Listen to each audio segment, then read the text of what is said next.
Salut tout le monde, bienvenue à cette deuxième vidéo sur le jeu Prelude to Revolution publié par Compass Games en 2023. Dans cette vidéo, on va voir les petits changements mineurs qu'il y a dans le jeu par rapport au premier titre du système Prelude to Rebellion. Évidemment, ça peut pas être 100% pareil, fait qu'il y a des petites différences. On va commencer par ça, je les ai toutes regroupées dans la même vidéo, puis après ça, dans les prochaines, on va parler des affaires qui sont significativement différentes. D'abord, ce qui était des comtés ruraux dans Prelude to Rebellion, l'équivalent de ça s'appelle maintenant des districts, parce que dans Prelude to Revolution, tout se passe à Petrograd, là, alias Saint-Pétersbourg. Fait que tout se passe dans cette ville-là. Fait qu'évidemment, ça n'a pas de sens d'appeler ça des comtés. Maintenant, tout ça ici, ça s'appelle des districts. Il y en a 18 par rapport à 24 comtés ruraux dans Prelude to Rebellion. Fait que il y a moins disons, il y a moins d'endroits où mobiliser, si on veut, 6 places de moins où mobiliser. Les districts, ça c'est une bonne différence aussi, peuvent maintenant peuvent maintenant être de trois types. Fait que vous avez les districts militaires identifiés par les espèces de fusils croisés ici dans la boîte des organisations. Vous avez les worker districts, identifiés par l'espèce de marteau encore là dans la boîte des organisations. Puis vous avez ce qu'on a appelé les districts urbains, qui sont ceux qui sont ni un ni l'autre finalement, là. Les districts plains, comme on dit en bon québécois, là, qui sont ceux qui n'ont rien dans la boîte des organisations. Fait qu'il y a quatre districts militaires, quatre districts workers, puis il y a donc 10, des calculs simples, 10 districts urbains dans le jeu. Fait que la différence, c'est que là, ça permet, certains événements vont faire référence, certains événements, certaines mécaniques vont faire vont faire référence à des worker districts, des military districts, par exemple, placer 4 cubes dans des military districts. Ben là, à ce moment-là, ça vous focus un petit peu dans 4 districts plutôt que 18 là. L'autre différence aussi, bon, les organisations là, vont s'appeler en conséquence. Fait que les organisations, là, vraiment, dans les military districts, au niveau du gouvernement, ça va s'appeler des military disciplines. Puis au niveau du révolutionnaire, ça va s'appeler des soldiers soviets. Puis au niveau là, des districts de workers, les organisations révolutionnaires vont s'appeler des workers soviets, puis les organisations du gouvernement vont s'appeler des unions. Puis au niveau là, des districts urbains, là, ça garde un nom relativement plein d'organisation tout court. Dans Rebellion, c'était nécessaire de créer au moins une organisation urbaine avant de commencer à créer des organisations rurales. Euh, dans Revolution, c'est un petit peu différent. Donc, les comtés urbains qui étaient Montréal et Québec, dans Rebellion, j'allais dire l'équivalent de ça, mais vous allez voir que c'est quand même différent pas mal, là, ça s'appelle de Douma. C'est en fait le Parlement, l'équivalent du Parlement qu'il y avait là, dans ce temps-là, là, avec toutes ses fautes et ses travers.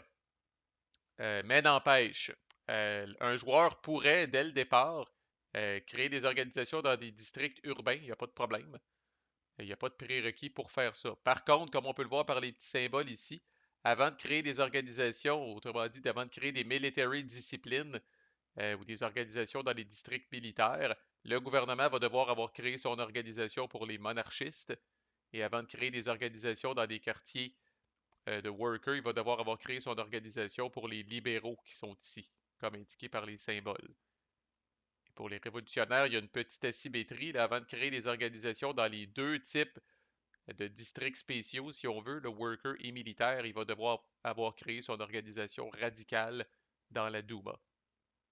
Officiellement, l'organisation qu'il crée, même si ça le fait avancer sur la traque des organisations comme d'habitude pour les socialistes, là, ne lui permet pas de créer des organisations spéciales. Fait que cette petite asymétrie-là au niveau des organisations, là, ben, c'est somme toute pas grand-chose une fois qu'on est habitué. Une bonne différence, je dois dire, c'est ces espèces de connexions-là qui apparaissent. Les connexions, là, si vous regardez sur le board, là, vont toujours partir de districts urbains. OK? Fait que si j'ai trois connexions là, à sens unique qui partent de Winter Palace, puis qui s'en vont vers Kronstadt Naval Base, Reserve Regiment Barracks, puis Guards Regiment Barracks. Donc, ces connexions-là, si elles existent, vont toujours partir de districts urbains vers des districts soit militaires ou workers. Et ce que ça fait, cette patente-là, c'est que dans une situation comme ici, où le gouvernement contrôle Winter Palace, parce qu'il y a plus de cubes que les révolutionnaires, pour tous les districts qui sont reliés à Winter Palace, donc encore là les trois que j'ai nommés tantôt, si le gouvernement fait un check de mobilisation dans ces districts-là, peu importe la raison, il va avoir plus un. Et si le révolutionnaire fait un check de mobilisation dans n'importe lequel de ces districts-là, peu importe la raison, il va avoir moins un. Alors, de contrôler les districts urbains, surtout les districts urbains qui ont beaucoup de connexions, là, ça peut varier entre une et trois connexions. Là. Par exemple, Peter and Paul Fortress n'a qu'une seule connexion vers Reserve Regiment Barracks, mais comme je disais, Winter Palace, Vasilevsky Island, puis je pense, il y en a un autre, je ne me rappelle plus. Là. Mais bref, ces deux-là, là, minimalement, Winter Palace et Vasilevsky Island ont trois connexions, fait que ça en fait des districts quand même très intéressants à contrôler. Qui plus est, ça fait longtemps que je voulais plugger ça, cette expression. Imaginez que le gouvernement a une organisation dans le Winter Palace et qu'il contrôle le district. Il faut que les deux conditions soient vraies. S'il a une organisation et qu'il contrôle le district, à ce moment-là, le check devient, le modificateur devient plus 2.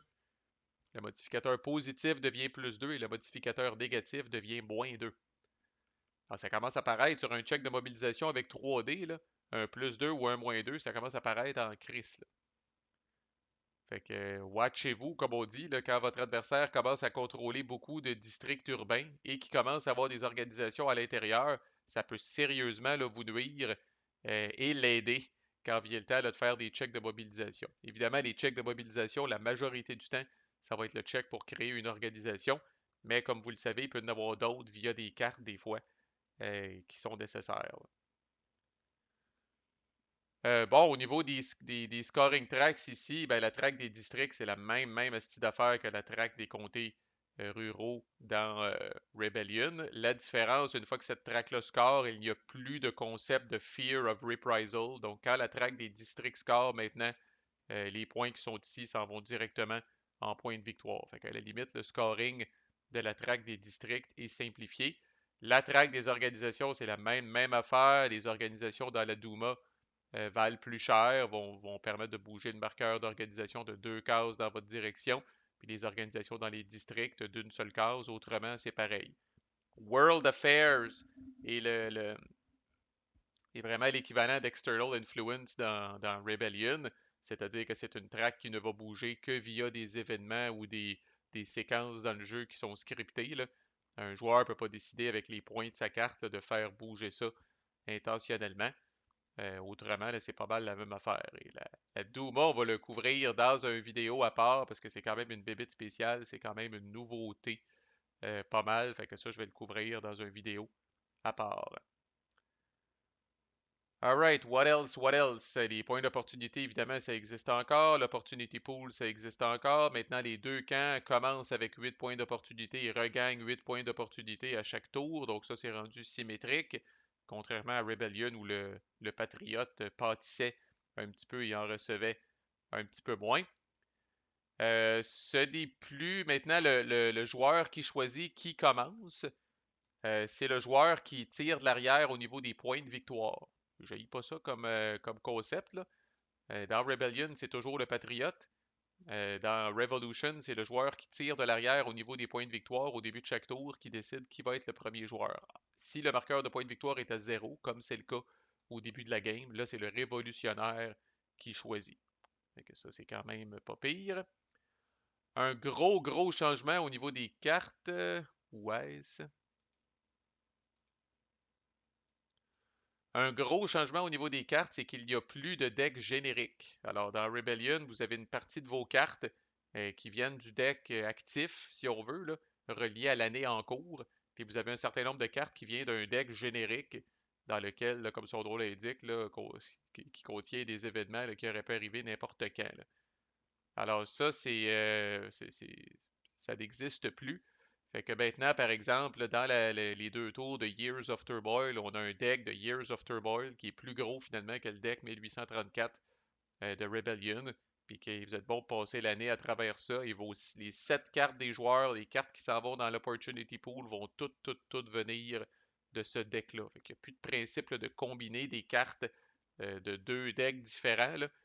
Mais quand même, le deck de Years of Turmoil, on s'est arrangé pour qu'il soit assez gros.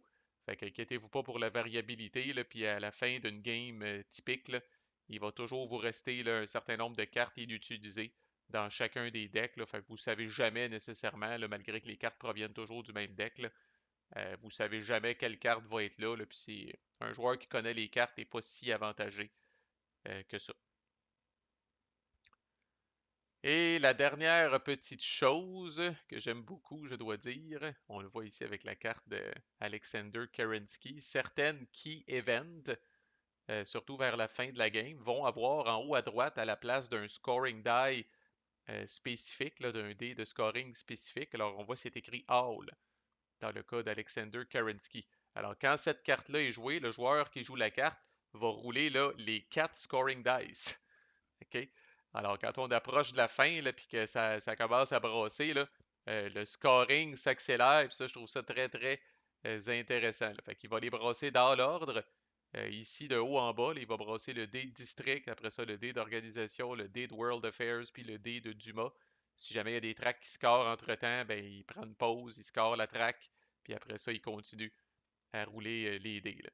Fait que, donc, plutôt qu'avoir là, une scoring track qui va avancer d'une boîte là, quand vous jouez cette carte-là, là, ben, en tout cas, il y a 4 scoring tracks qui vont avancer. La même pourrait avancer 4 fois. Fait que, c'est un peu fou, là. Mais c'est ça. C'est pour représenter le fait, comme je dis, là, que ça se met à brasser puis que les choses s'accélèrent. Fait que voilà, j'ai juste ça, les petits changements. Fait que rien de très dépeignant. Prochaine vidéo, là, on va s'attaquer à cette bibite-là ici. Le Douma, qui est quand même pas mal différente des comtés urbains là, qui étaient Montréal et Québec dans Rebellion. Fait que ça va valoir la peine là, qu'on s'y penche un petit peu plus. Fait que manquez pas ça. À plus.